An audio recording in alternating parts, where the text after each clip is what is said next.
Oke, dan beberapa indikator yang lainnya. Sampai sini ada yang mau ditanya? Enggak ya? Oke, baik, kita lanjut. Nah, tadi saya sudah menjelaskan ada yang namanya jangka panjang dan jangka pendek, ya, di mana itu merupakan horizon dari para ekonom membagi waktu berdasarkan jangka panjang dan jangka pendek. Tapi apa yang membedakan, apa yang paling membedakan antara jangka panjang dan jangka pendek? Yang paling membedakan antara jangka panjang dan jangka pendek adalah satu, yaitu tingkat harga. Nah, di perekonomian jangka panjang, tingkat harga itu akan fleksibel. Apa teman-teman? Fleksibel. Atau bisa berubah. Dia akan menyesuaikan. Tetapi dalam jangka pendek, harga itu bersifat sticky. Apa teman-teman? Sticky atau lengket. Atau tidak mudah berubah.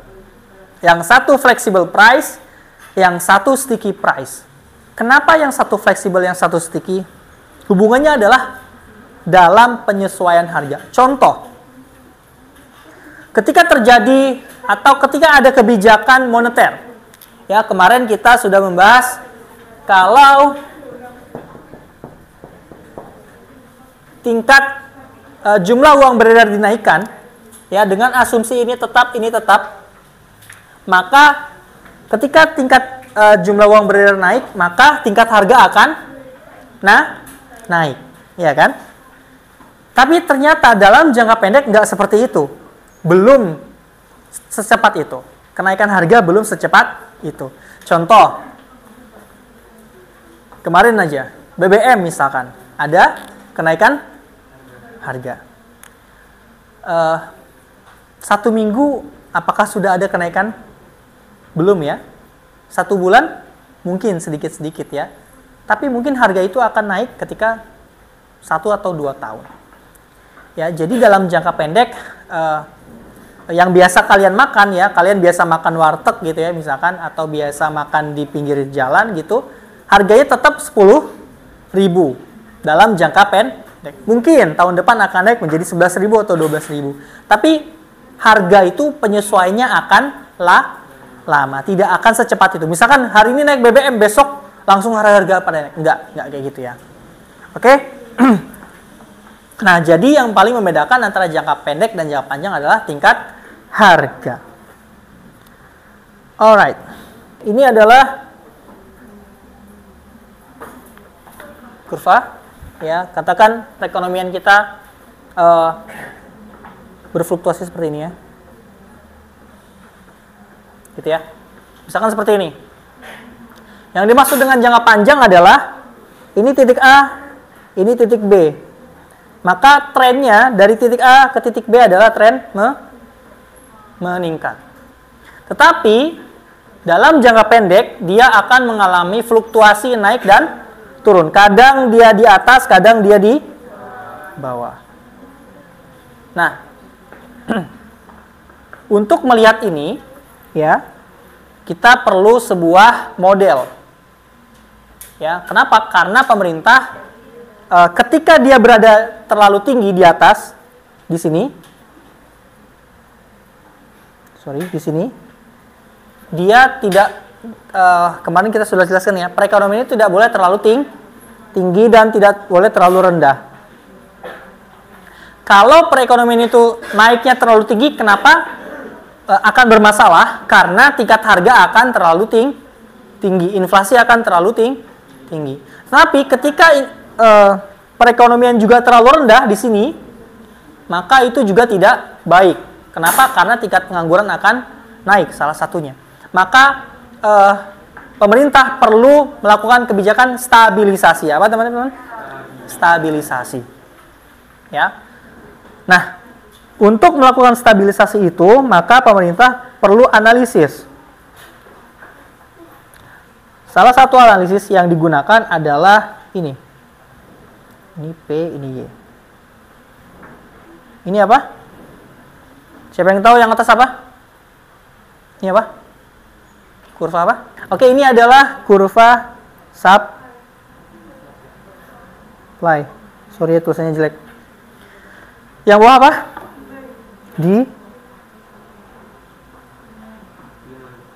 Ya.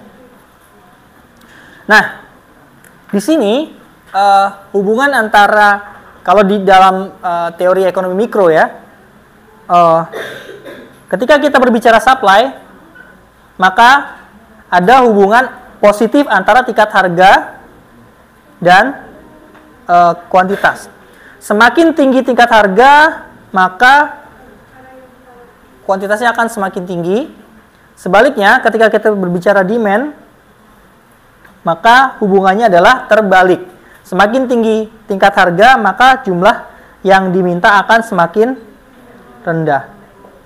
Ini kalau misalkan berbicara tentang mikro. Artinya contoh, masnya suka es krim, harga es krim tadinya 5.000 menjadi 2.000 rupiah. Maka secara logika akan membeli es krim lebih banyak.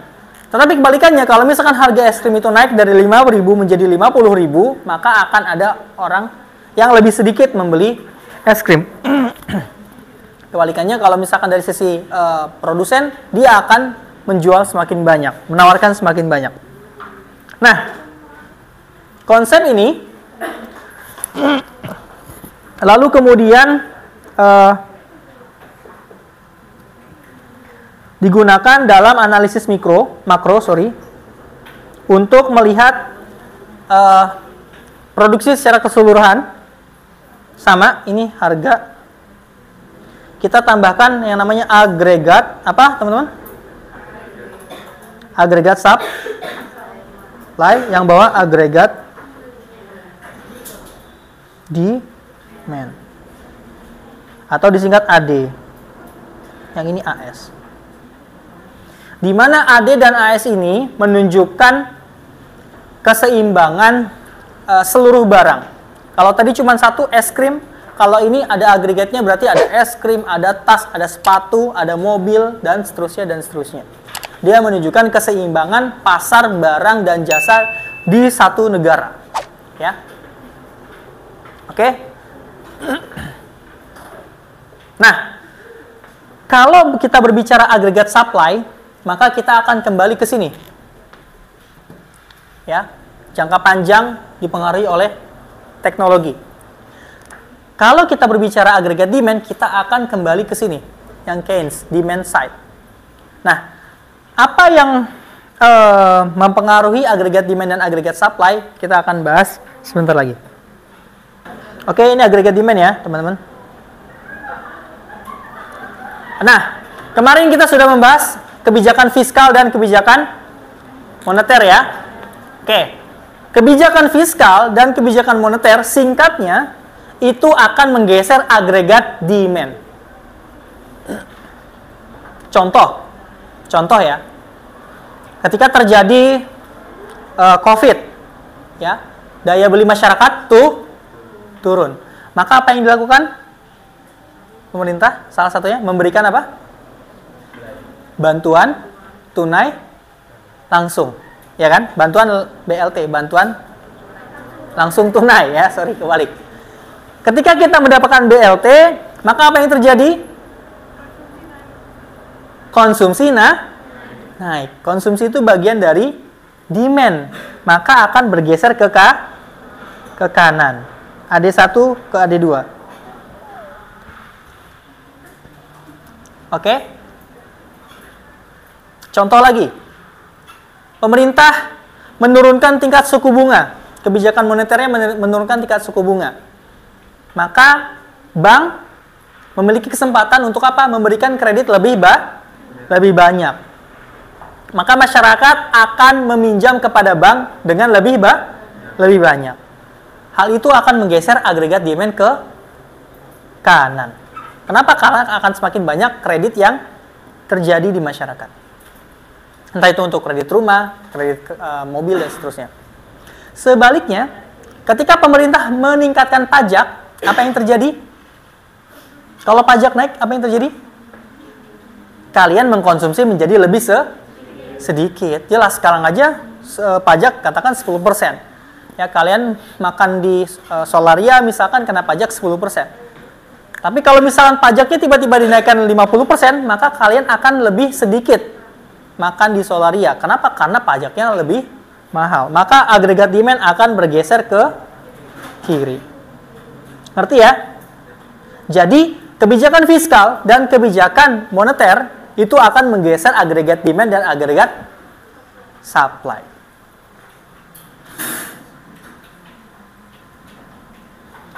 Nah, sedangkan agregat demand. Sedangkan agregat supply, tadi saya berbicara dalam jangka panjang, tingkat harga dalam perekonomian itu akan bersifat fleksibel. Maka dia akan seperti ini. Agregat supply-nya.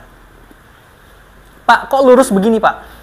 Ya, karena PDB tidak ada hubungannya dengan tingkat harga dalam jangka panjang. Dalam jangka panjang, PDB hanya akan ditentukan oleh apa nih? Yang tadi di sini? Teknologi. Oke. Sedangkan dalam jangka pendek, agregat supply akan menjadi seperti ini. Short run agregat supply. Ini artinya apa? Dia harganya tidak akan berubah dalam tingkat PDB berapapun. Nah, sekarang kita lihat di sini. Di sini ya. Ini adalah agregat demand. Ketika terjadi kebijakan moneter, katakan dia akan menggeser agregat demand ke kanan. Contohnya adalah penaikan JUB. Maka apa yang terjadi? Y1 bergeser ke Y2. Maka GDP-nya naik, tapi harganya tetap apa berubah? Harganya tetap. Kebalikannya, penurunan JUB atau kenaikan tingkat pajak akan menggeser agregat demand ke kiri. Apa yang terjadi? Harganya tetap. GDP-nya turun dari Y1 ke Y3 katakan. Oke? Ini intinya di sini nih. Inti hari ini kita di sini nih. Jadi saya harus pelan-pelan. Dalam jangka pendek, kebijakan moneter dan kebijakan fiskal akan merubah pendapatan domestik bruto atau GDP. Dalam jangka pendek, karena harga tidak berubah. Saya ulangi, dalam jangka pendek, kebijakan moneter dan kebijakan fiskal akan mengubah tingkat PDB atau GDP. Dalam jangka pendek. Dalam jangka panjang, apa yang terjadi ketika pemerintah meningkatkan JUB contohnya, menggeser ke kanan, tingkat harga akan naik. Apakah GDP-nya naik? Tidak, karena tidak ada perubahan teknologi. Yang ada hanyalah kenaikan harga dari P1 ke P2. Begitu juga ketika pemerintah menurunkan jumlah uang beredar, maka tidak akan berubah, yang berubah hanyalah harga. MV sama dengan PT. Semakin besar tingkat jumlah uang beredar, semakin tinggi tingkat harga, semakin turun jumlah uang beredar akan semakin turun tingkat harga. Dalam jangka panjang. Oke, jadi agregat demand dan agregat supply adalah tools ya, adalah analisis sederhana, model sederhana untuk menentukan bagaimana pemerintah mengambil kebijakan. Apakah kebijakan untuk kontraksi atau ekspansi? Kemarin kita sudah bahas ya. Kalau misalkan lagi resesi, berarti yang diambil kebijakan apa? Ekspansi. Ketika mengalami COVID, ketika mengalami krisis kesehatan COVID kemarin ya, maka pemerintah akan mengambil kebijakan ekspansi. Dia akan melonggarkan tingkat suku bunga, dia akan memberikan bantuan langsung tunai untuk apa? Untuk meningkatkan konsumsi. Tapi ketika perekonomian sudah terlalu panas, maka dia akan mengerem, mengambil kebijakan kontraksi dalam jangka pendek. Oke. Gitu ya teman-teman.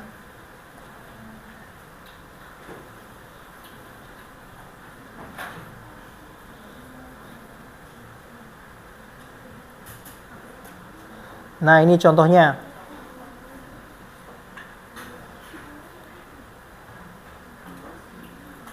Ya, contohnya di sini adalah gabungan antara jangka pendek dan jangka panjang. Yang pertama adalah di sini, di titik sini ya. Nomor 1. Ya, ketika agregat demand bergeser ke kiri, contohnya misalkan jumlah uang beredar, maka akan menurunkan apa? Ini apa? GDP.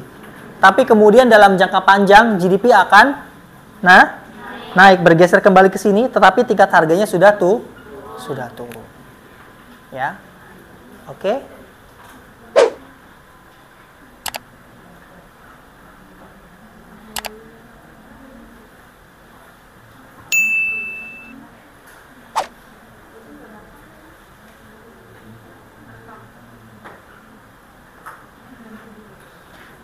Baik, ada yang mau ditanyakan? Apa? Ya.